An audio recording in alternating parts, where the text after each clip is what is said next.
Set 2 question paper class 10 CBSE board 2025। जैसे कि हमने सेट 1 के क्वेश्चंस के सॉल्यूशंस ऑलरेडी बता दिया है, इसमें सेट 2 में हम वो क्वेश्चंस करेंगे जो कॉमन नहीं है। ठीक है, तो लेट्स स्टार्ट।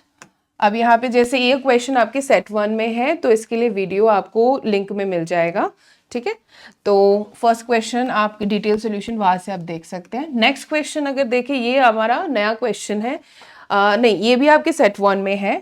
अब देखो ये दोनों क्वेश्चन आपके न्यू सेट में आ रहा है, मतलब सेट 2 में है। 3 नंबर्स इन एपी, तो इसका डिटेल सोल्यूशन एक बार देख लो आप।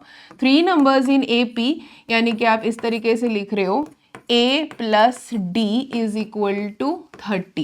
So what we get here, 3a is equal to 30. So a is equal to 10. a is equal to 10. Done. So आपको पूछा गया middle term and middle term is a and this is equal to 10. I hope so it is clear. आगे चलते, an arc of a circle is of length 5 pi centimeter. Arc की length 5 pi centimetre है तो हमने arc length को L मान लिया। Sector it bounds an area, okay it is the area is A is equal to 20 pi, तो हमें एक शॉर्टकट लगाना होता है क्योंकि ये MCQ क्वेश्चन है। So A is equal to LR upon 2, जिसमें से आपको जो रेडियस पूछा गया है वो मिल जाता है। ठीक है, सो A की वैल्यू हम लिख देते हैं 20 pi and this is 5 pi R upon 2। तो इसमें से हम सॉल्व कर लेंगे बेटा, 5 pi R upon 2, so pi cancel हो जाएगा यहां से and then this is 4, R is equal to 8, R की वैल्यू आ जाएगा 8 सेंटीमीटर। आगे चलते हैं, लेट्स मूव अहेड। ये क्वेश्चन आपके सेट 1 में है। नेक्स्ट अगर आप देखो, ये भी आपके कॉमन क्वेश्चंस में है तो ये आप देख लेना। ये क्वेश्चन नया है, इसमें क्या होगा, अल्फा इक्वल टू 2 बीटा है तो हम वैल्यू पुट कर लेते हैं अल्फा इक्वल टू 2 बीटा की वैल्यू। तो 2 beta plus beta equal to 90 degree, so beta is equal to 30 degree. अब अल्फा कितना हो जाएगा, alpha will be equal to 60 degree. Cos square alpha cos 60 का होल स्क्वायर आ रहा है, यानी कि यहाँ पे आ जाएगा आपका 1/4 एंड साइन स्क्वायर बीटा है, साइन स्क्वायर 30 डिग्री 1/4 अगेन, यानी कि आपको मिल जाएगा 1/2। नेक्स्ट क्वेश्चन कॉमन है। अब यहाँ पे ये क्वेश्चन सारे कॉमन है, देख लेते हैं। यहाँ पे कॉमन है, ओके दिस क्वेश्चन। अब इसमें देखो, the length of a chord of a circle is equal to its radius. तो यहाँ पे कॉर्ड है और इसकी जो लेंथ है वो रेडियस के बराबर है। तो इजीली ये कौन सा ट्राइंगल क्रिएट कर रहे हैं, एक इक्विलेटरल ट्राइंगल जिसमें सारे एंगल्स इक्वल टू 60 डिग्री हो जाएगा। Very easy. आगे चलते हैं। यहाँ पे ये दोनों क्वेश्चन नए हैं तो इनको करना है। Greatest number which divides this to leaving remainders, 5 अगर यहाँ से जाए तो 65 आएगा, 8 117। अब आपको इन दोनों का क्या कंसिडर करना है, SCF, and SCF of both this will be equal to 13। A ladder 14 metre long leans against the wall, तो ये 14 है and it is 7 metre from the wall. ठीक है, theta angle of elevation of the top of the wall आपको find out करना है। अब hypotenuse और बेस इन्वॉल्व है तो हम क्या लगाएंगे यहाँ पे, cos theta, and that is equal to 7/14 is equal to 1/2 and this theta is equal to 60 degree. So this is option number D. 16 में आप देखो 16 17 कॉमन क्वेश्चंस है, so we are leaving it. अब 18 भी कॉमन है। अब यहाँ से अगर हम चेक करें जो assertion रीजन है, all this questions are common. Moving to section B. Section B में फर्स्ट क्वेश्चन अलग है, फर्स्ट क्वेश्चन को सॉल्व करते हैं। Look at this, x square plus a x plus b, x square plus a x plus b ये polynomial है जिसमें जो जीरोस है वो 3:4 में है। तो जीरोस को अल्फा मान लेती हूँ मैं 3x एंड बीटा मान लेती हूँ मैं 4x, राइट। देन आपको क्या प्रूफ करना है, ये प्रूफ करना है। सो लेट्स सी इसका सोल्यूशन क्या रहेगा। सबसे पहले यहाँ पे हमें दोनों का सम चेक करना होगा, तो 7x आ जाएगा -a, डन। तो 3x into 4x is equal to b, this is the product. तो यहाँ पे आपका आ जाएगा 14, this is coming 12 x square is equal to b. X की वैल्यू आ जाएगा -a/7, क्योंकि मुझे ए और बी की फॉर्म में लेके आना है तो मैंने एक्स को ए के फॉर्म में लिख दिया। So we get here 12a²/49 is equal to b, जो मैंने यहां से यहाँ पे वैल्यू पुट किया। So 12a² equal to 49b and hence it is proved. Next question सारे यहाँ पे कॉमन है, सेम क्वेश्चन है जो सेट 1 सेट 3 में है, ये दोनों भी सेम। Okay fine. अब देखो फर्स्ट क्वेश्चन, इसका first question, radii of the base of a cylinder and a cone are in the ratio 3:4। अब यहां पे सिलेंडर के लिए मैंने मान लिया रेडियस R1 3x है, कोन के लिए रेडियस R2 मैंने मान लिया 4x है। ठीक है, हाइट्स की रेशियो क्या है 2:3। सो H1 हो गया 2y, H2 हो गया आपका 3y। Find the ratio of their volumes, cone and cylinder है। सबसे पहले हम सिलेंडर के वॉल्यूम लिखेंगे, that is pi r²h upon ये क्या हो जाएगा r1² and h1 pi r2² h2। Done. तो यहां से पाई कैंसिल आउट हो गया, r1/r2 का होल स्क्वायर। तो आप इसको डायरेक्टली भी एक्स और y अगर आप सपोज नहीं करना चाहते हो then also it is okay, because r1/r2 3/4 है, तो हम डायरेक्टली इसको लिख सकते हैं 9/16 इंटू h1 h2 है तो 2:3 है, 2/3 कर देती हूँ। तो ये हो जाएगा आपका ऊपर 3 आएगा और ये आ जाएगा आपका 8, 3/8। The ratio is 3:8। 1/3 I am sorry, 1/3 is also there, so 3 ऊपर आएगा,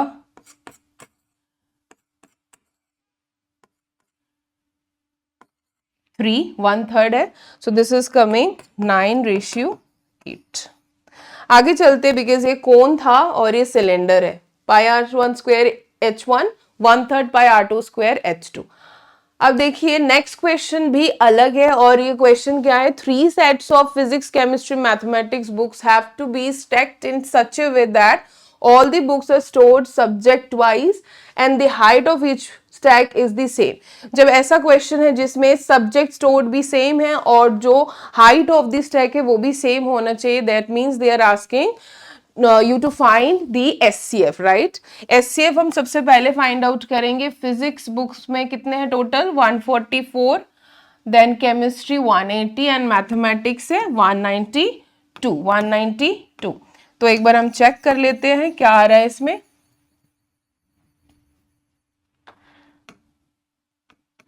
वन 144 को हम लिख सकते हैं बेटा 144 16 इंटू 9 होता है, यानी कि 2⁴ इंटू आप 3 का स्क्वायर लिखेंगे।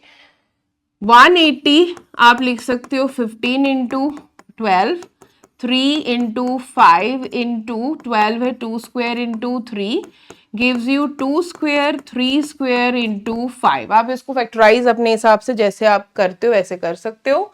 ठीक है, 192 में हम क्या लिखेंगे, दिस इज 64 इंटू 3, राइट? हाँ 3, 64 यू राइट हियर 2⁶ इंटू 3। अब देख लो इसमें क्या कॉमन है, 2⁴ है, 2² 2⁶ है, तो हम लिखेंगे SCF क्या हो जाएगा, विल बी इक्वल टू 2² और ये 3 5 3² दैट मीन्स 3 यानी कि 12।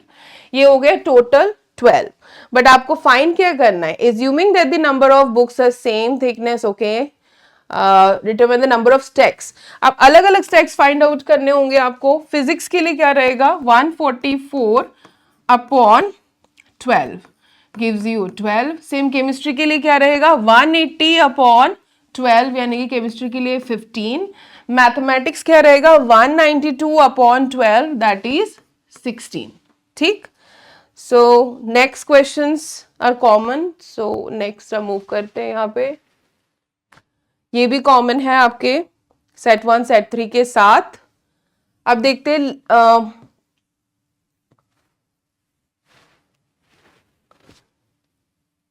Question number 33। ये अलग क्वेश्चन है, इनफैक्ट आपका सेट 1 सेट 2 सेट 3 तीनों में ये जो क्वेश्चन है सारे अलग अलग है। ठीक है, जो स्टैटिस्टिक्स वाले क्वेश्चन है।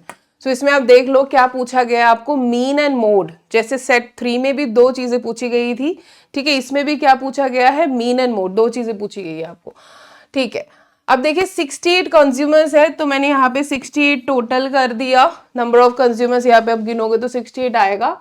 मीन फाइंड आउट करना है, तो सबसे पहले हम लोग एक इजी मेथड चूज करेंगे जो एज्यूम्ड मीन मेथड है।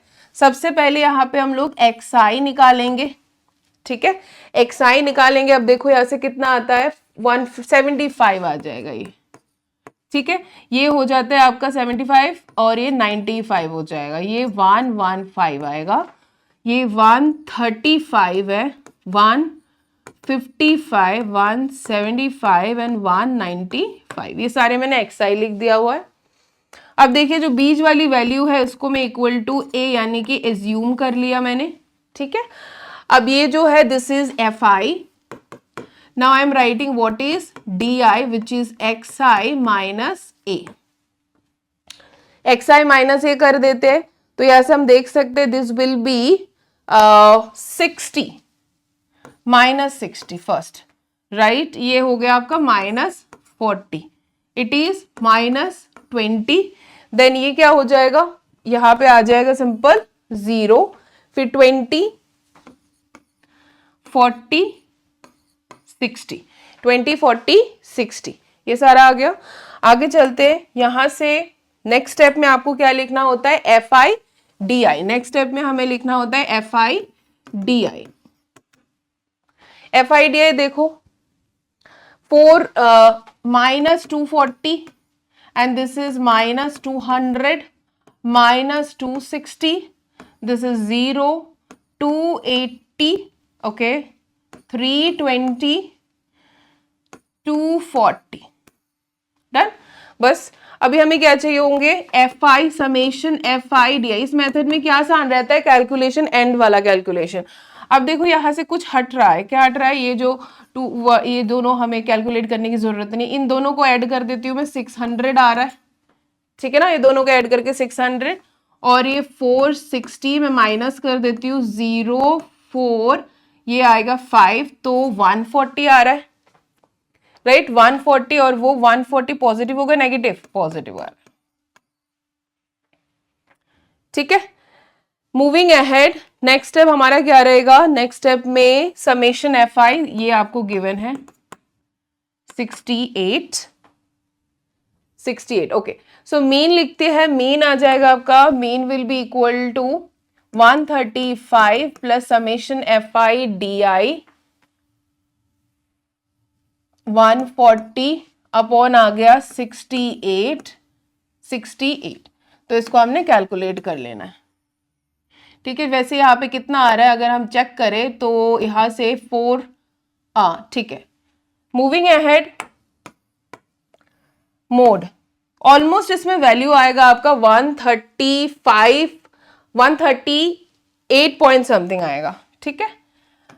मोड देखते, मोड के लिए आपको चेक करना होगा कि हाईएस्ट फ्रीक्वेंसी कौन सा है, उसी को हम f1 बताएंगे। सो लेट्स मूव अहेड, ये हो गया आपका f1, ये f0 है, ये f2 है, ठीक है।